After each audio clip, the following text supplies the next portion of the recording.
अगर आपको अपनी जिंदगी में कोई दुख हो या कोई परेशानी हो या आप किसी ऐसे रास्ते में फंस गए हैं जिसके दो मार्ग हैं और आपको समझ नहीं आ रहा है कि आपको कौन सा रास्ता चुनना चाहिए, तो आज का यह वीडियो आप लोगों के लिए बहुत खास होने वाला है और आप बहुत शांत महसूस करेंगे।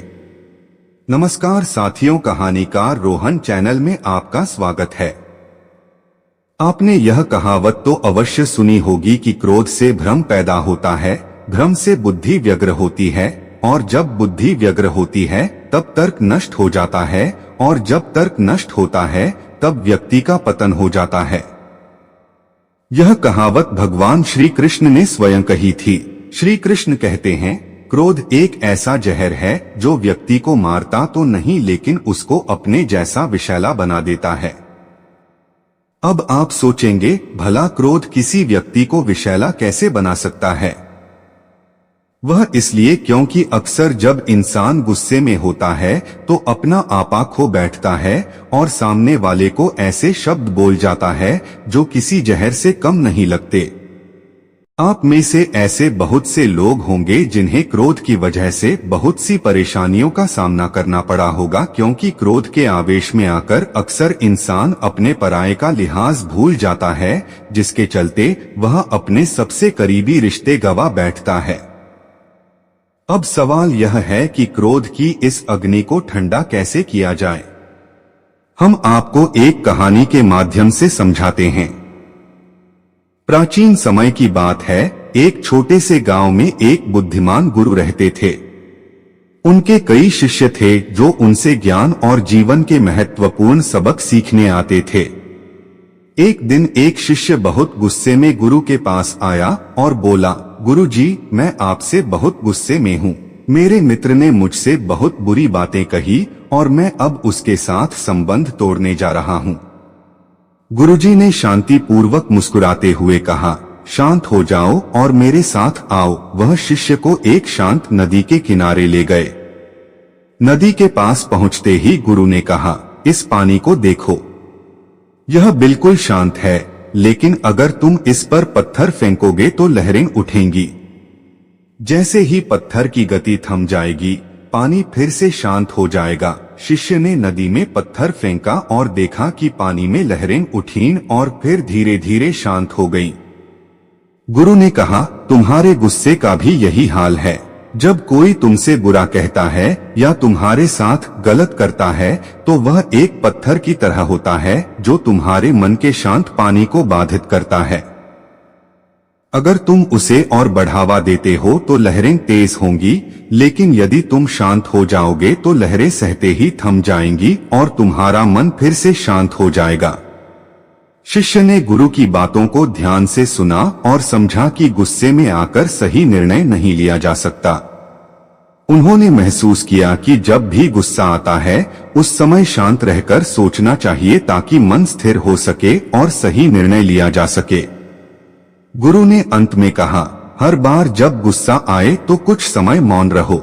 जैसे नदी में पत्थर फेंकने के बाद पानी शांत हो जाता है, वैसे ही तुम्हारा मन भी शांत हो जाएगा और तुम अपने क्रोध पर विजय पा सकोगे। इस कहानी से शिष्य ने एक मूल्यवान सबक सीखा कि गुस्से में जल्दबाजी में निर्णय नहीं लेना चाहिए, बल्कि शांत रहकर समझदारी से काम लेना चाहिए।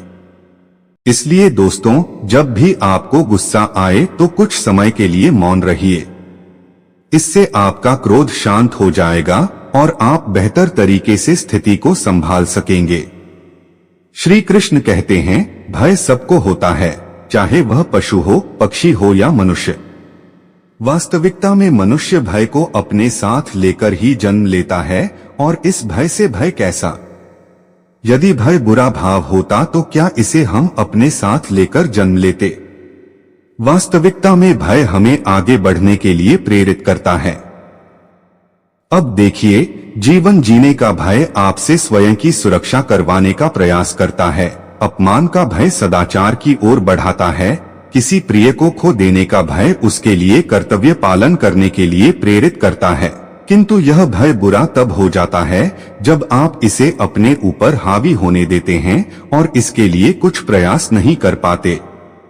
इसलिए यदि इस भय को उपयोग में लाना है तो आपको स्वयं इस भय के ऊपर हावी हो जाना पड़ेगा। तो तोड़ दीजिए भय की सीमाएं। अपने आत्मा को छोड़कर किसी और के समक्ष सर मत झुकाएं और स्मरण रखिए, जब अंधकार से डरना छोड़ देंगे तभी दीपक बनकर प्रकाश दे पाएंगे। जिनके अंदर डर स्वाभाविक है उन्हें अपने दिमाग और मन को यह बात समझानी होगी कि अगर मुझे अच्छी जिंदगी जीनी है तो मुझे इस डर को जीतना होगा। इसके लिए मुझे योजना पूर्वक एक के बाद एक कदम उठाने पड़ेंगे। खुद को यकीन दिलाना ही होगा कि वक्त रहते ही खुद को बदलना पड़ेगा। अगर हम नहीं बदले तो वक्त में बदलने की कोशिश की तो बड़ी तकलीफ होगी। पहले आप खुद से सवाल कीजिए, क्या मैं डर की वजह से आगे नहीं बढ़ रहा हूं? क्या डर की वजह से मुझे सफलता नहीं मिल रही? अगर आपका उत्तर हाँ है तो चलो डर के अंदर झांकते हैं। हमें ध्यान से समझना पड़ेगा कि हमें डर क्यों लगता है, क्योंकि हमारे अंदर आत्मविश्वास की कमी है। फिर सवाल आता है, हमारे अंदर आत्मविश्वास क्यों कम है? क्यों? जिस क्षेत्र में हम सफलता हासिल करना चाहते हैं उस क्षेत्र के बारे में हमारा ज्ञान अधूरा है। इसके लिए जिस क्षेत्र में सफलता हासिल करनी है उस क्षेत्र के प्रति जितना हो सके उतना अभ्यास करना है और ज्ञान हासिल करना है, जिससे हमारे भीतर आत्मविश्वास आए और कुछ हद तक हमारा डर कम हो जाएगा। श्री कृष्ण कहते हैं, हालात को देखने का नजरिया तय करता है कि हमारा भविष्य कैसा होगा। जो लोग नकारात्मक सोचते हैं उनके जीवन में कई तरह की परेशानियां बढ़ने लगती हैं।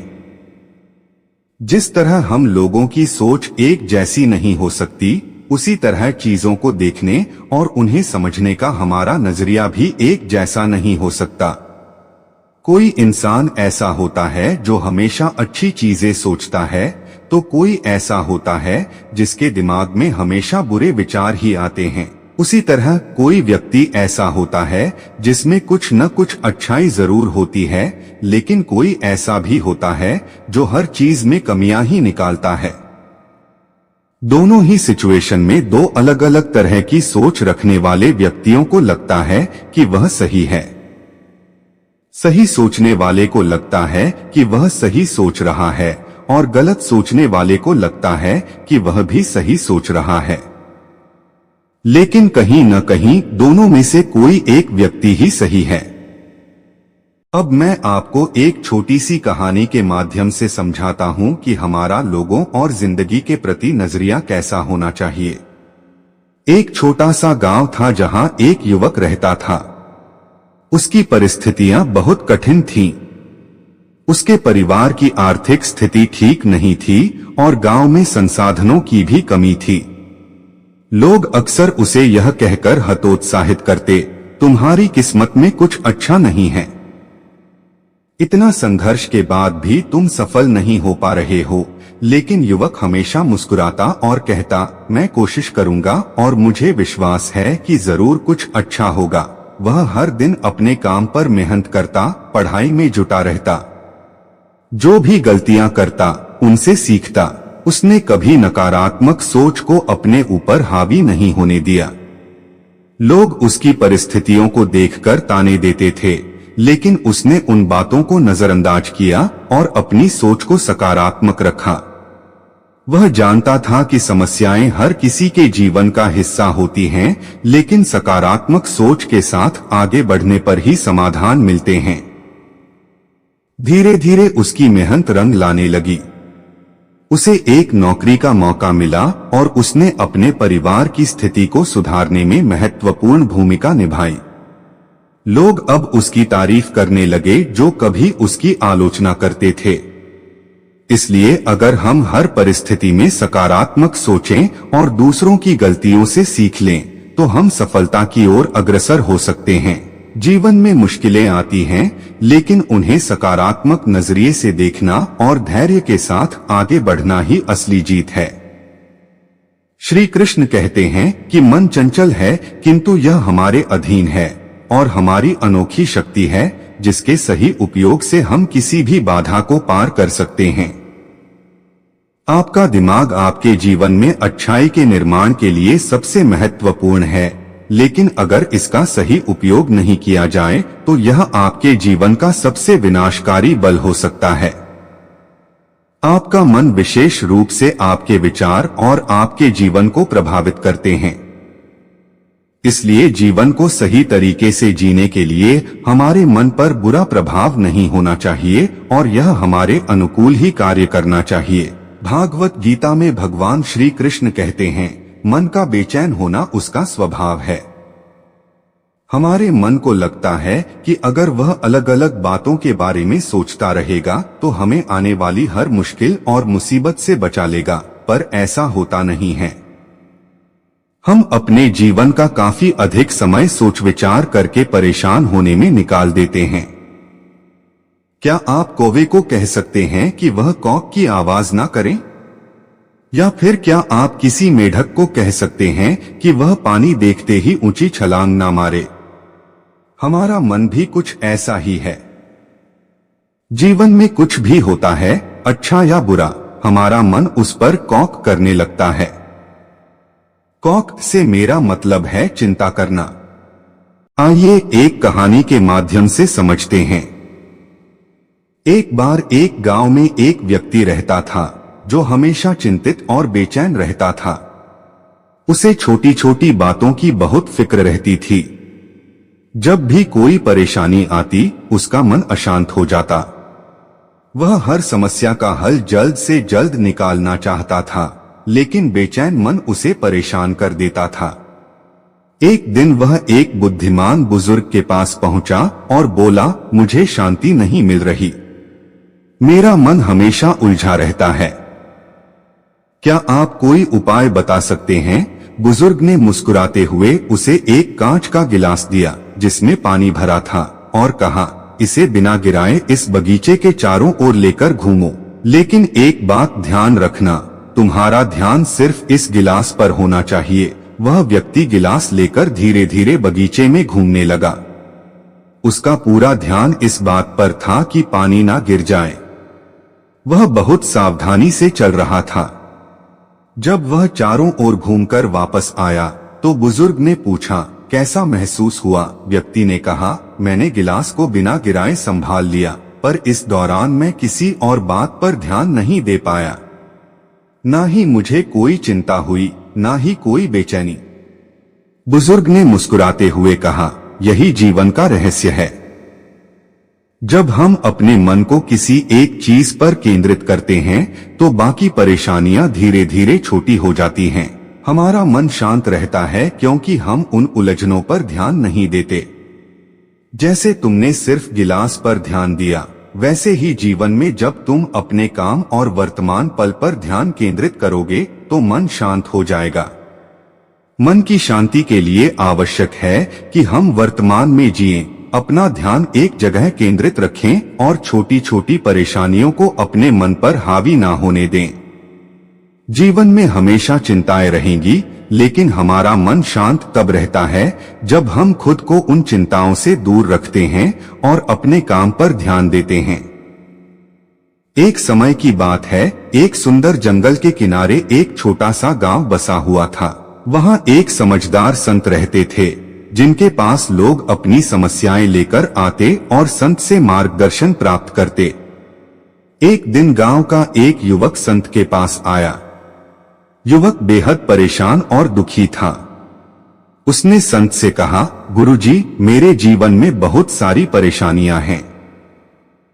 लोग मेरे खिलाफ बोलते हैं, मेरा मजाक उड़ाते हैं और मैं हर समय चिंता में डूबा रहता हूं।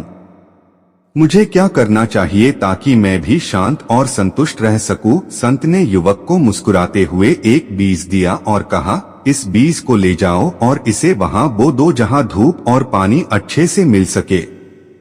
हर दिन इसे देखो, इसे पानी दो और इसके बड़े होने का इंतजार करो। जब यह पौधा बनकर एक पेड़ की तरह खड़ा हो जाएगा तब तुम अपनी समस्याओं का हल समझ पाओगे। युवक ने उस बीज को बो दिया और नियमित रूप से उसकी देखभाल करने लगा। बीज धीरे धीरे अंकुरित हुआ, फिर पौधा बना और आखिरकार एक मजबूत पेड़ बन गया। इस दौरान युवक ने महसूस किया कि जब भी वह पेड़ के पास बैठता है उसके मन को शांति मिलती है। उसे समझ में आया कि जिस तरह वह पेड़ का ख्याल रखता है और धैर्य से उसे बड़ा होते देखता है, ठीक उसी तरह उसे अपनी जीवन की समस्याओं को भी संभालना चाहिए। उसे समझ में आया कि जीवन में हर चीज समय के साथ बदलती है और धैर्य के साथ उसका सामना करना ही सबसे सही रास्ता है। युवक ने संत के पास जाकर अपनी समझ साझा की। संत ने मुस्कुराते हुए कहा, देखो, जिस तरह एक बीज को पौधा और फिर पेड़ बनने में समय लगता है, वैसे ही हमारे जीवन की कठिनाइयों को हल होने में भी समय लगता है। जैसे तुमने उस बीज को धैर्य के साथ पाला और वह पेड़ बन गया, वैसे ही हमें अपने जीवन के हर क्षण को स्वीकार करना चाहिए और धैर्य से आगे बढ़ना चाहिए। युवक ने संत के इस संदेश को अपने जीवन का हिस्सा बना लिया। उसने अब हर समस्या को शांत मन से स्वीकार किया और धैर्य के साथ उनका सामना करना शुरू कर दिया। दोस्तों, इस वीडियो में बस इतना ही। मिलते हैं अगले वीडियो में। अपना ख्याल रखिएगा। जय श्री कृष्णा।